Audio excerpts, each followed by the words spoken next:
¿Estamos al aire? Estamos al aire. Hola, ¿qué tal? ¿Cómo están? Buenas tardes, tengan Buenas todos. tardes. Bueno, antes que nada quiero dar un saludo a toda la gente que nos está viendo y quiero mandarle una felicitación especial a mi alumno Rubén, espero que nos vea. Y un saludo también aquí a Félix que nos está apoyando una vez más y a sus compañeros que tal vez nos estén viendo. Hoy estamos a 6 de mayo. No sé si todos fueron a celebrar ayer el 5 de mayo o nada más fue eso en Estados Unidos, pero bueno. Eh, el día de hoy vamos a tener una plática muy peculiar sobre un libro muy peculiar, muy extraño, muy particular, que es El Retorno de los Brujos. Para ello, le he pedido que nos acompañe a un invitado muy especial, que es un amigo, escritor, él es músico, es maestro y, por si fuera poco, es historiador. No sé cuántos historiadores conozcan ustedes en sus colonias, pero yo tengo uno aquí a un lado de mí. ¿Qué tal, Giovanni? ¿Cómo estás? Bien, a gusto, con Sí, un poquito de calorcito, un ¿verdad? poco de calor, Ya pues nos está llegando el estamos verano. exactamente. ¿Qué te parece si Más cerca, ¿verdad? nos Claro que saludas sí. así? Hola, hola a todos. Saludos a toda la clica que nos está viendo. ¿Cómo has estado? Bien, bien ¿Sí? chido, sí. ¿Qué tal el trabajo? Pues pesado, como siempre. ¿Qué tal la música? La música ahí va fluyendo, ¿Y, trabajando en los sonidos, ¿no? y qué tal tus proyectos literarios? Pues ya estamos trabajando en el libro, esperemos que salga ya en un Va a par de sacar un meses. libro, Giovanni. Estamos trabajando Giovanni en el libro. Zamudio, que nos acompaña el día de hoy, también estará al ratito platicando sobre otro tema con nuestro compañero Víctor.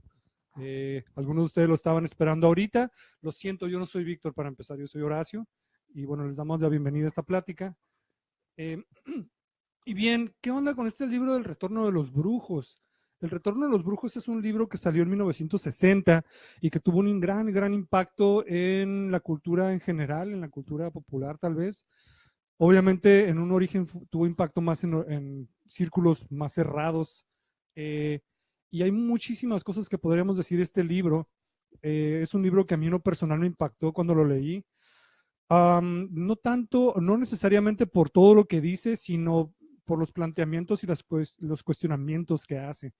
Este libro se podría decir que es una especie de tratado y tiene un formato muy extraño. No es un ensayo, no es una novela, no es un compendio de textos, sino una especie de propuesta de estos dos autores que son Jacques Berger y Luis Pauwels, este, y que de alguna manera lo hicieron como lo desarrollaron como una especie de respuesta a sus experiencias, especialmente tras la Segunda Guerra Mundial.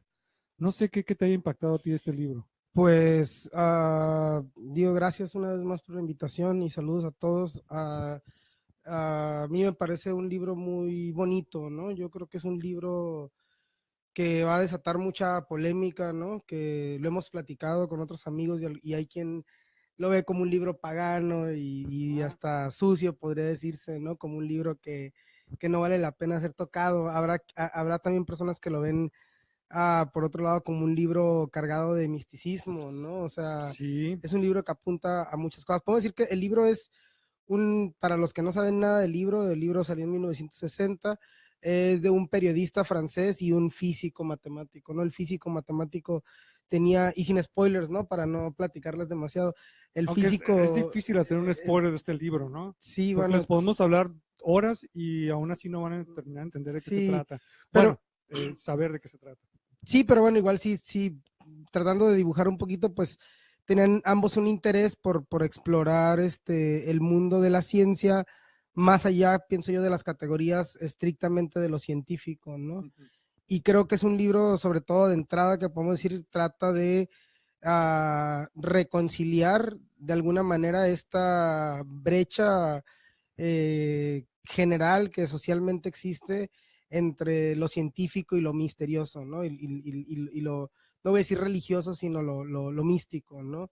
Entonces, es un libro, yo creo, necesario en esa época y creo que es un libro que se hace necesario en este momento porque sí estamos en una época, yo creo, en el que tenemos que entender que el saber no es una cuestión únicamente pragmática que nos lleva a resolver problemas, sino el saber nos tiene que llevar a una ética, ¿no? A una forma de estar ante el mundo, ¿no? A una forma de vivir ante los otros, a una forma de ser ante nosotros mismos.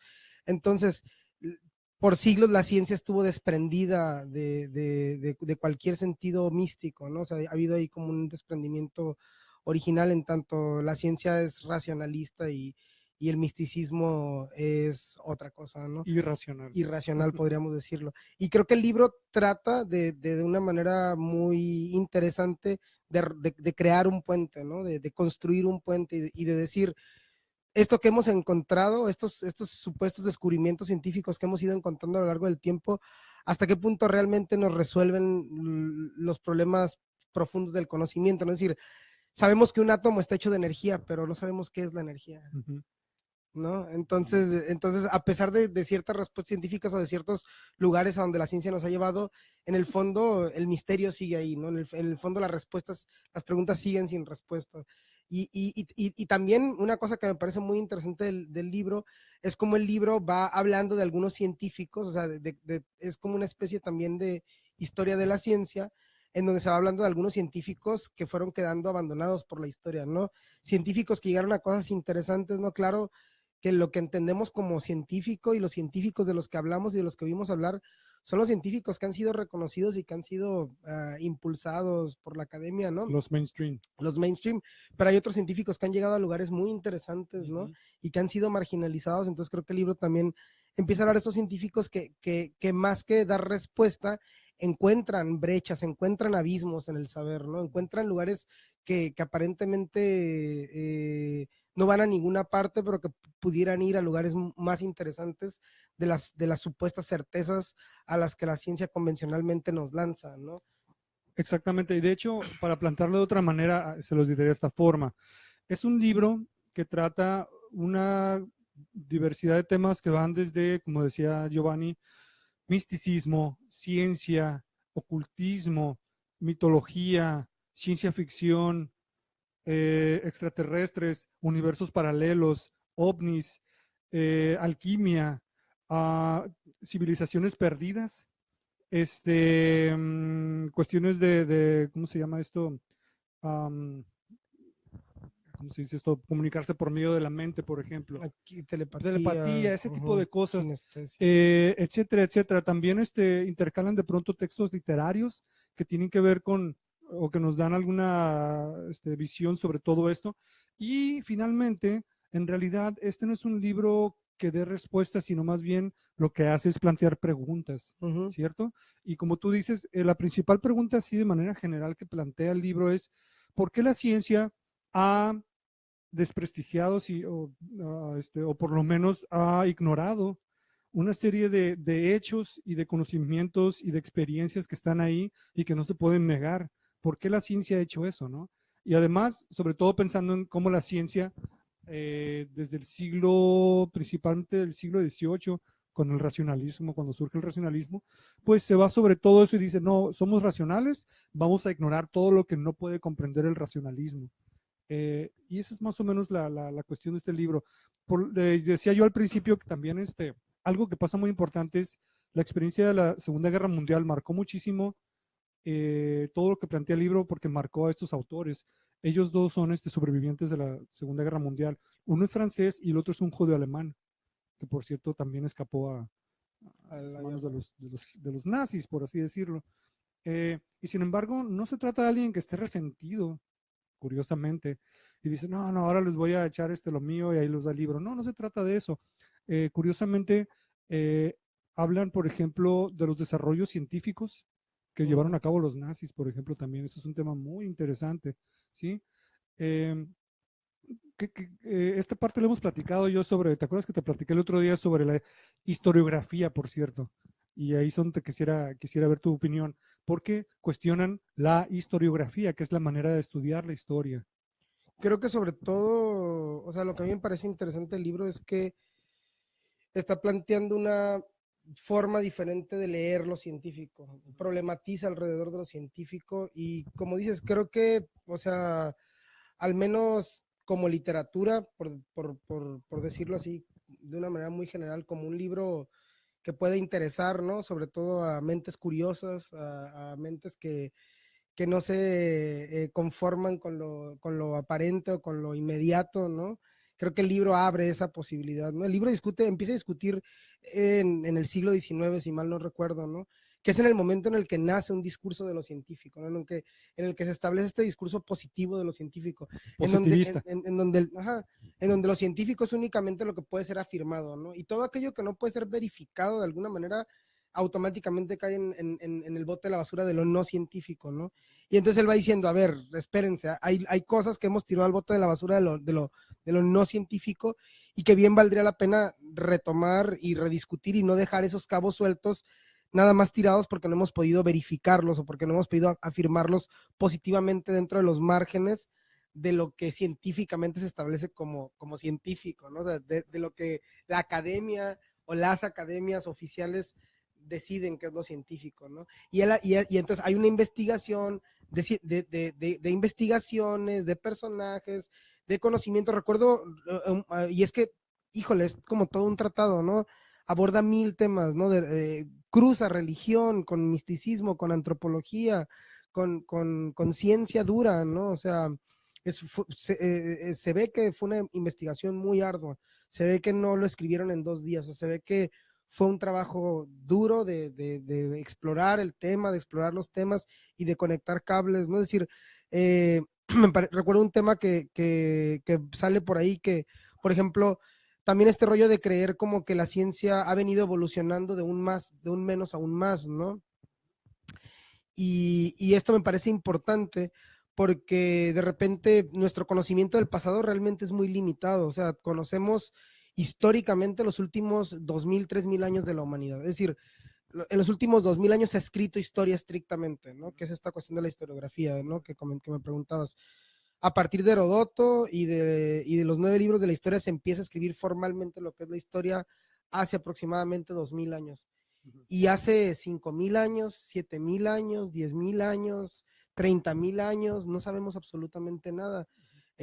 Sabemos que hubo civilizaciones muy antiguas, sabemos que ya existían sociedades complejas, sobre todo en el Medio Oriente, ¿no? En aquellos rumbos de la tierra tan distantes de nosotros, acá en América también, pero realmente no sabemos mucho de la ciencia y de los saberes que estos pueblos habían generado, ¿no? Entonces, por ejemplo, dice, hay menciones de cómo los egipcios hacían experimentos de electricidad, ¿no? Pensamos que la electricidad es algo como completamente moderno y fue algo que se inventó hace 100 años y no es cierto, hay evidencias de que ya había experimentos utilizando la energía eléctrica hace 3,000 años, 4,000 años, ¿no? Entonces, creo que esta es una parte muy importante porque de repente con History Channel y empiezan todos estos como mitos sobre los ovnis y entonces cualquier exploración seria que realmente quiera de manera seria meterse a tratar de entender cómo eran los pueblos antiguos o cómo entendían la vida o cómo generaban conocimiento, automáticamente cae en un desprestigio y decir, ay, no, son pura charlatanería, ¿no? Pero realmente hay evidencia de que sí había un conocimiento más allá del que aparentemente creemos que estos pueblos antiguos tenían, ¿no? Y los vemos nada más como las piedras, qué bonitas, los monumentos que dejaron, pero no hemos llegado a realmente explorar sus códigos, sus códices, sus saberes, ¿no? Y esa es una puerta interesante. Sí, por ejemplo, esto de que no hay evidencias, y ese es un poco lo que plantea el libro, porque sí hay evidencias, ¿no? El problema es que no son las evidencias que estamos esperando, como lo dicen los científicos serios, ¿cierto? Eso es por un lado. En cuanto también en lo que es historiografía de ¿cómo le llaman? Fechar sucesos. En el libro, entre otras cosas que me llamaron la atención, es cómo la prueba del carbono 14 se llama, ¿verdad? Ujú. Que supuestamente ha sido la forma más, ¿cómo se podría decir? Oficial de fechar cuestiones arqueológicas y paleontológicas. Dicen que hay un problema con el carbono 14. Dicen que ese es bien extraño. No me acuerdo las fechas ahorita, pero bueno, o los números exactos, pero dicen que entre tantos miles o millones de años, a no sé cuántos miles o millones de años, entre esa etapa, a esa distancia, perdón, el carbono 14 no funciona. Entonces, si ese objeto pertenecía a esa época, no lo va a fechar. Entonces, ahí hay un hueco, ¿no? Por ejemplo, entre otras cosas. Y otra cosa que mencionan es esto de los artefactos antiguos. Por ejemplo, se sabe que en Mesopotamia, bueno, se encontraron en el siglo XX, a medio del siglo XX, un ingeniero alemán, si no me equivoco, fue al un museo de, creo que de Irak, si no me equivoco, y vio una pieza arqueológica que parecía una especie de, que se había tomado siempre como una especie de ídolo, pero lo vio bien y se dio cuenta que era un artefacto tecnológico, ¿sí? Entonces, esa es una de las grandes cosas así, y de ahí parten muchas cuestiones, ¿no? Órale, esto en realidad se usaba, creo que hasta con electricidad, como tú dices, ¿no? Y que por cierto lo hemos visto hasta en películas, ¿no? No sé si vieron la última de X-Men, por ejemplo, ¿no? Que sale, que está en una pirámide y hay electricidad y circuitos, ¿no? En realidad, está muy por ese lado, por cierto, ¿no? También hablan de mutantes, por cierto. Hablan de reptilianos, ¿cierto? Cierto. ¿Qué onda con los reptilianos? A ver, ¿cuántos conoces tú? Yo, pues, por ahí andan algunos sueltos, ¿no? Sobre todo ahora con las elecciones, ¿no? Uy, Con las que... pues, salen de las cloacas, ¿no? Pues a mí lo que me gusta mucho del libro es este intento por querer unificar dos mundos, ¿no? Dos mundos aparentemente o en general divididos, ¿no? Eh, hasta dónde la ciencia nos debe ayudar también a vivir mejor en el mundo, ¿no? A marcar un camino, ¿no? Hasta dónde realmente creemos que la ciencia nos lleva por un camino aparentemente sólido y seguro, ¿no? Y hasta dónde esa seguridad es ficticia, ¿no? Tan ficticio como cualquier conocimiento que podamos generar. Es decir, el planeta tiene 60 millones de años, ¿no? 60 millones, hasta donde sabemos, ¿no? 60 millones de años, ¿no? Y nuestro conocimiento histórico es de... Entonces, creo que es un llamado a tener cuidado con esas pretensiones de sabiduría, de creer que conocemos, que entendemos algo, que ya lo resolvimos todo, ¿no? Sí, ya Que la ciencia a... nos lo resuelve todo, ¿no? O sea, y creo que también un tema que por ahí brota, que me parece interesante, bueno, hay muchos temas interesantes, ¿no? El tema de la magia, Sí. que la palabra es compleja, o sea, no es una palabra sencilla, Por cierto, porque a propósito de eso y el título, nada más recordar que el título que tenemos nosotros en español es El Retorno de los Brujos, pero el original es Le Matin de Magician, creo que es así, Víctor, ¿sí? Que quiere decir más o menos algo así como el amanecer de los magos. ¿Nos decías, perdón? Sí, pues es decir, la magia creo que es algo que rodea la vida humana, ¿no? O sea, claro que digo la palabra magia y todo el mundo piensa automáticamente en Merlín, todo el mundo piensa automáticamente el conejo en el gorro, el ¿no? gorro. Y no estamos pensando que esta palabra viene de la antigüedad, ¿no? Que estos magos eran los que tenían el conocimiento en las comunidades y que en las comunidades antiguas, algo que señala el libro es el que tenía el conocimiento tenía también la sabiduría, ¿no? O sea, se tomaba como el líder espiritual era también el líder científico, ¿no? Eran esos brujos antiguos eran científicos y eran líderes espirituales porque igual finalmente estaban trabajando con lo mismo, ¿no? O sea, hace un llamado a no perder de vista esta relación entre la ciencia y el misticismo que me parece tan interesante. Sí, ok, ok, ahí estamos, ¿verdad? Sí, perdón, estamos teniendo trabajos técnicos, problemas técnicos.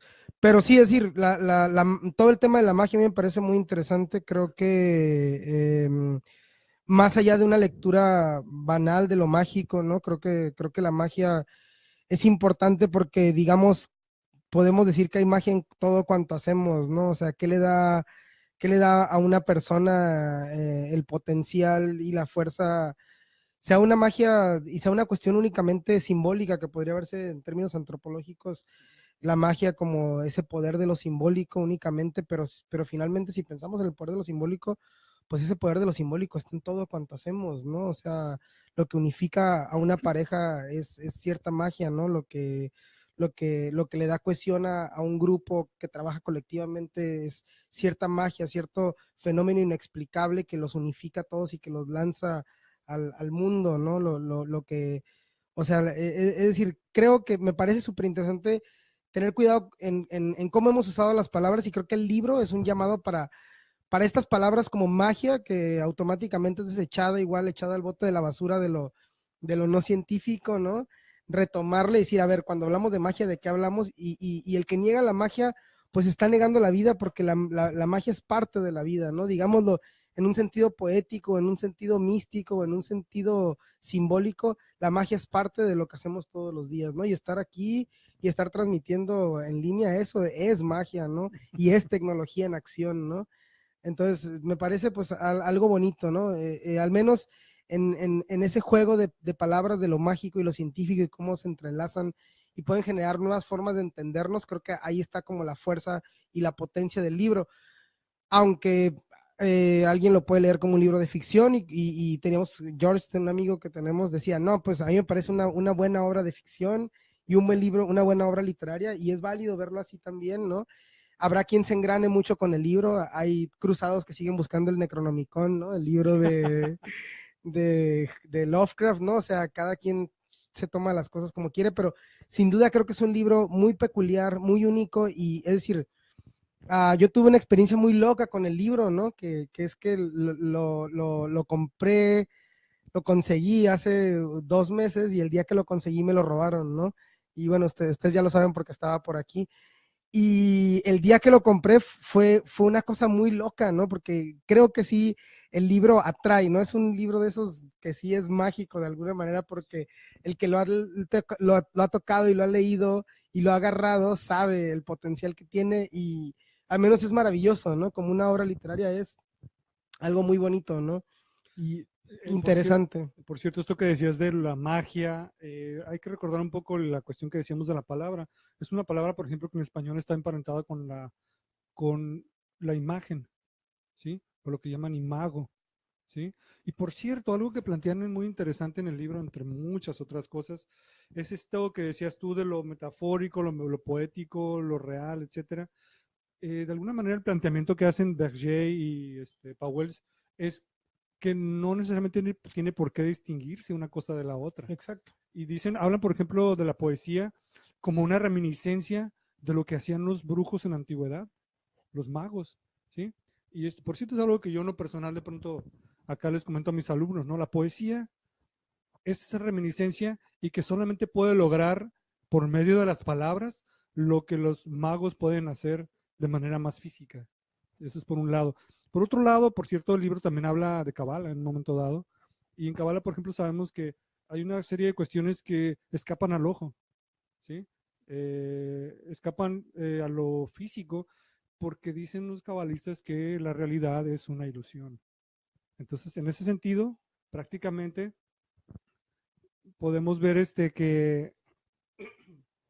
que lo que no podemos comprobar físicamente pensamos que no está, pero luego hay quienes lo perciben y dicen, oye, pero yo sí lo percibí, pero yo no, pero yo sí, pero yo no. Entonces eso también lleva a una cuestión que tiene que ver con lo subjetivo y lo objetivo. Y ese es el gran problema de la ciencia, ¿no?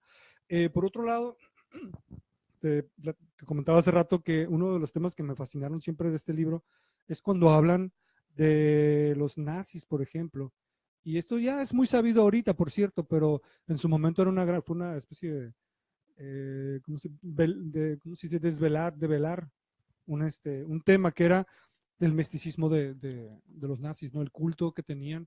Hay muchísimas historias. Lo interesante de esto no es nada más la historia oculta de los nazis, por así decirlo, sino que lo plantean en este libro como, creo que están por ahí, ajá, como un ejemplo eh, de una forma de acercarse a la historia. Pero antes les quiero mandar un saludo a Stanford. ¿Qué onda? Gerson, Gerson saludos. Stanford. ¿Cómo están? A Cristian, saludos. Wendy, saludos. Wendy Barrón, hola. Saludos, Clica, chido por vernos. Estamos y aquí. A todos los que lean el libro, consíganlo. No es un libro fácil de conseguir, eso sí, Por cierto. Por cierto. Pero pero lo acabo de bajar en PDF en internet. Ah, muy bien. Ni modo, aquí sí se vale porque es muy raro. Bueno, les quería contar rápidamente. Resulta que aquí en el libro dicen, ok, la historia nos ha planteado solamente una cara de las cosas y por lo tanto ahora les vamos a presentar como a manera de ejemplo una historia alterna o alternativa de qué pasó con los nazis y la Segunda Guerra Mundial. Entonces empiezan a platicar todo este rollo del culto que tenía Hitler, sus allegados, todo esto, todo esto. Y obviamente ya he sabido que ellos habían retomado los cultos de las religiones antiguas de Alemania y los nórdicos, ¿sí? Eh, entonces empezaron a hacer una serie de búsquedas científicas místicas, ¿sí? Es muy sabido esto de lo científico, pero también ya ha salido, como les decía, en películas, por ejemplo, estas búsquedas científico-místicas, en donde inclusive se conectaban con otros universos y no sé qué tanto, ¿verdad? Siempre y cuando, por supuesto, les ayudará a ganar la guerra. También otras cosas que aparecen, por ejemplo, es que ellos creían o pensaban o estaban dudosos acerca de esta cuestión de la Tierra cóncava, por ejemplo. ¿Sabes esta historia? Que, que se pensaba antiguamente que había una, y se refiere a que la Tierra estaba hueca por dentro, ¿no? Entonces había un mundo dentro de la Tierra. Y no era nada más como que, oh, si lo creemos o pensamos, sino que se pusieron a hacer estudios científicos para ver si estaba la Tierra hueca. Entonces realmente estaban convencidos de este rollo.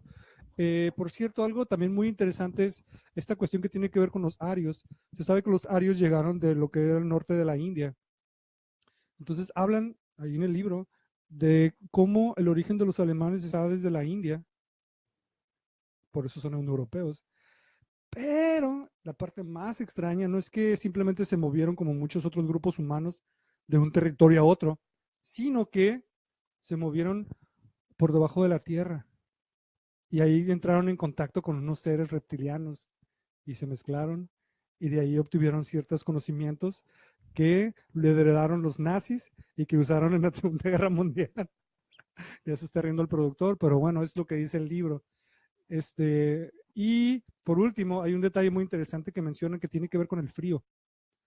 Dicen que los nazis pensaban que el frío es lo que hacía que ciertas razas tuvieran estos poderes más elevados que otras razas. Y como ellos estaban en una zona más gélida que otros, tenían acceso a esas cualidades, por así decirlo. ¿Sí? ¿Cómo la ves? Pues o sea, pienso que hay, como te comentaba, pienso que hay poder y magia en todo lo que hacemos, ¿no? Y es decir, creo que hemos creído completamente el mito de la sociedad liberal moderna y de su estado y de su estructura como lo más pragmático, como lo más, o sea, es un mito, ¿no? Hay un mito de la sociedad occidental. Sí. Está el mito de la modernidad occidental. Y en ese mito de la modernidad occidental hay magia. Hay magia es una imagen primero que es la magia de hacer al planeta entero creer que esta es la mejor forma de vivir y que esa es la mejor forma de vivir porque precisamente está ligada a una forma de entender el saber y está ligada a una forma de entender y definir la ciencia, ¿no?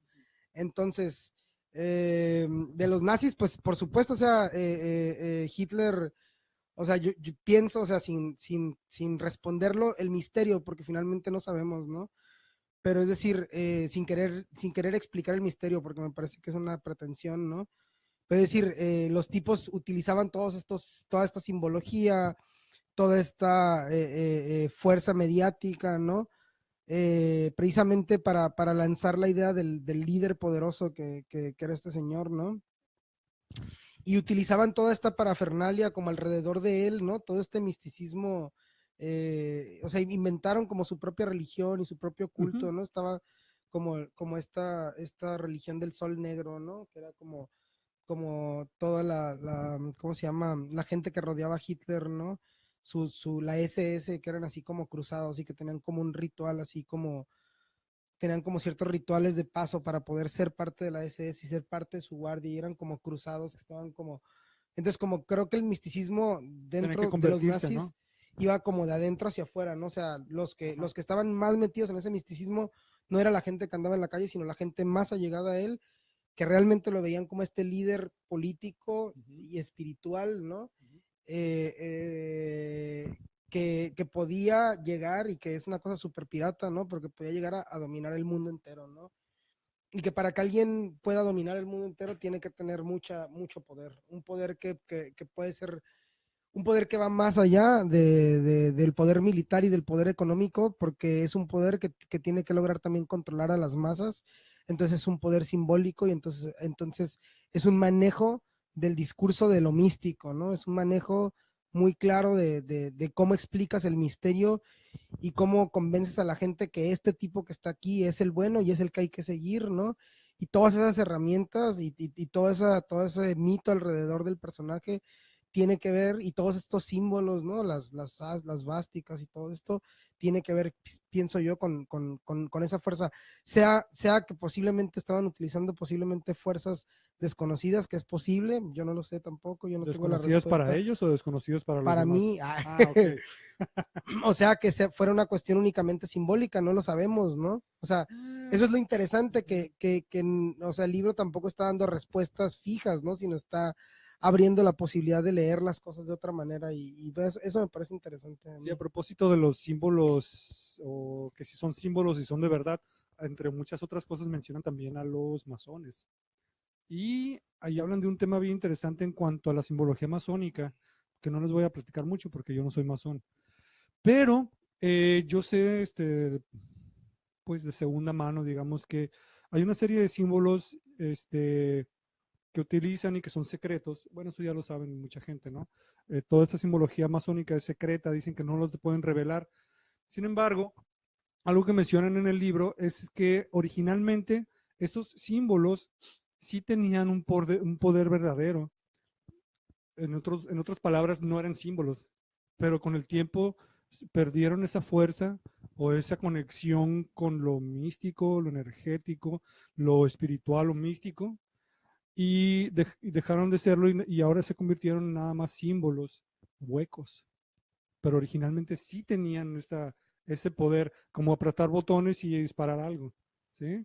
Híjole, pues es que los Interesante, ¿no? símbolos están ahí y se pueden reavivar en cualquier momento, ¿no? O sea, están ahí para que cualquiera los agarre Sí, y los reinterprete y los modifique. Y es decir, ah, cuando llegó aquí a América, el símbolo de la cruz llegó con todo ese poder, ¿no? exactamente. Medieval, y se impuso como el símbolo, Ujú. ¿no? Destruyendo todo el simbolismo y toda la iconografía mística de los pueblos antiguos de México. Ujú. O no los destruyó, ¿no? Sino aplastándolos, ¿no? Pero, por ejemplo, actualmente en el México indígena también podemos ver una resistencia de los símbolos indígenas, ¿no? Sí. De esos símbolos indígenas que renacen y que aparentemente estaban tirados o abandonados, pero que nunca estuvieron completamente abandonados, Ujú. y que ahora regresan cargados de energía, con una fuerza vital de miles de personas que los retoman, que los levantan de nuevo, ¿no? Los enarbolan, ¿no? Ujú. Y entonces vemos como un símbolo como Quetzalcóatl, por ejemplo, puede tener muchísima fuerza ya en la actualidad. Y creo que son símbolos que están retomando fuerza, justamente, y eso plantea otra forma de entender la vida, otra forma de entender el misterio, ¿no? Es decir, finalmente creo que los símbolos son como, perdón, estas herramientas que colectivamente podemos utilizar para defendernos, para atacar, para decir aquí estoy, para decir esto es lo que pienso, esto es lo que creo, y de repente hay símbolos que se desinflan, ¿no? Pero que de repente vuelven a agarrar fuerza, ¿no? Y en esa guerra simbólica está en juego todo, ¿no? Todo está en juego, ¿no? O sea, hay muchas cosas en juego, pues, en esa guerra de símbolos, ¿no? Sí, aunque finalmente, como lo dices, esa cuestión es quedarse todavía en la cuestión simbólica. No, a lo que se refieren ellos es que, por ejemplo, unas letras, al entrar en contacto con ellas, se activan para que se logre algo mágico, místico, como le quieras llamar. Este, y pues sí, efectivamente, como sucede con, por ejemplo, ciertas letras cabalistas, etcétera. Eh, los invito a que nos den like a la página y a que se suscriban a nuestro canal de YouTube. Si no lo han hecho, saludos a pues todos. háganlo, por favor, no sean malitos. Inviten a toda su Denle gente like que lo en hagan, YouTube. a sus vecinos, a sus familiares y no sé, a sus padrinos y a sus comadres, etcétera, para que sepan más acerca de los brujos. Oye, pero no, es que me estaba acordando de otra cosa que hablan de diferentes regiones del mundo, las historiografías de las regiones del mundo, por ejemplo, lo que pasa con América, los primeros pobladores de América. Entonces mencionan un poco de eso, porque ya ves que hay muchas, ¿cómo se podría decir? Interrogantes sobre cuándo llegaron los primeros pobladores a América. ¿Fueron los que llegaron por el estrecho de Bering? ¿O llegaron por el Pacífico? ¿O llegaron de otra parte? ¿O qué onda, no? Entonces es otra de las cuestiones que mencionan muy interesante. Y otra es la de Australia, que es un tema muy interesante también. Resulta que se piensa que Australia era un lugar donde antes de que estuvieran los primeros pobladores que se sabe que estuvieron y que son los nativos de Australia, sí, estas tribus que hay por allá, dicen que que parece que es un lugar que utilizaban para abandonar ahí a presos. ¿Han escuchado eso, no? Era como una colonia penal, ¿sí? Y otra cosa muy interesante a propósito de arribos de otros lugares, ya con esto quisiera empezar a cerrar. Es un poco difícil cerrar con el libro de El retorno de los brujos. Que tiene muchos temas. Pero uno de los grandes temas del libro, y que lo retoman curiosamente en el siguiente libro, porque han de saber que hicieron un segundo libro que se llama La rebelión de los brujos. Y ahí en el primero plantean esta idea, pero en el segundo ya inclusive mencionan otros datos muy interesantes, como por ejemplo, hay un mito sumerio de la creación de la civilización. ¿Recuerdas los Anunnaki? Los Anunnaki, que ya son muy famosos, inclusive sacan de pronto algunos programas de televisión por ahí. Existe este mito, es un mito como otros mitos como los que platicamos la semana pasada de los griegos. Bueno, este es sumerio, en donde hablan de la visita de un ser que no dicen de dónde viene, lo describen nada más, y lo describen de tal manera que parece una especie de reptiliano que trae un casco de astronauta y que llega y les enseña una serie de cuestiones a los sumerios de cómo desarrollarse civilizadamente. O sea, les enseña cuestiones como cosechar la tierra, les enseña la escritura, les enseña no sé qué tantas otras cosas, ¿verdad? Las leyes, les enseña tecnología, ¿sí? Pero lo interesante es la manera en que lo describe, cómo es que este ser salía del mar, llegaba, les enseñaba y luego se regresaba al mar. Eso es lo que dice el mito, ¿sí? ¿Cómo la ves, Félix? ¿Tú les crees o qué onda? Bueno, lo interesante es que este texto ha sido pasado hasta nosotros a través de las generaciones como un mito, pero un ruso en la década de los 60 se puso a leer el texto y dijo, espérame tantito, estos son extraterrestres. Oh. Pásame un vodka y te voy a decir algo. Estos son extraterrestres, y ya se puso a hablar sobre eso. Y bueno, esa es la idea de los Anunnaki, ¿no? Por ejemplo. Y como pues son muchísimos otros temas que los invitamos a revisar, a leer este libro. Les decíamos, es un poco difícil de conseguir, pero está en línea, afortunadamente. Claro, sí, por claro. Ajá. A ver, ¿qué onda con los mayas, que son tus favoritos? Tanto que se puede hablar. No, pues, o sea, de hecho existe esta teoría de que los mayas, hay como este nombre que les dan como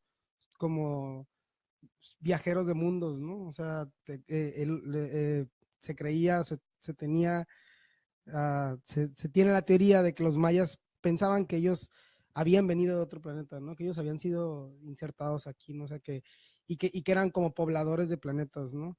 Es decir, finalmente cuando hablamos del espacio y del infinito espacio, de donde viene todo, pues ahí está el misterio, ¿no? Creo que lo más interesante es que si asumimos ese papel de brujo, cada uno de nosotros estaremos parados ante el misterio, ¿no? De la vida, y la invitación del libro es asumir ese rol de brujo cada uno, ¿no? O sea, los brujos retornan porque esos brujos tenemos que ser todos unidos, de no creernos cualquier cosa, de no creer cualquier idea que nos dicen, esto es lo científico y lo tienes que aceptar como tal. Mejor si asumes esa posición de brujo y de estar tú solo ante el conocimiento y ante la nada, pues tú solo investigas, tú solo averiguas, tú solo tienes que encontrar tu camino. Creo que el anuncio del libro en el título del Retorno de los Brujos es una llamada o un aviso de que justamente están regresando las personas que estamos regresando a las personas que vivimos en esta búsqueda, ¿no? Y que no aceptamos nada por sentado y que estamos tratando de entender el misterio del universo por nuestra propia cuenta. Y no es por nada, bien, no es por nada que haya aparecido en la década de los 60, cuando hubo tanta revelación en ese sentido, y que ahora ha tenido auge inclusive.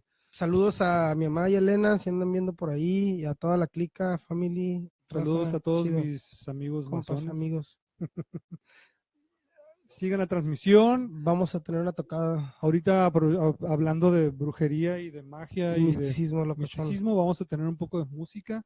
Vamos a tocar ahorita en que unos minutillos, no se vayan, vayan no al se vayan. baño por el café. Por 5 minutos y regresamos y vamos a tener una panecito, sesión no de sé. música.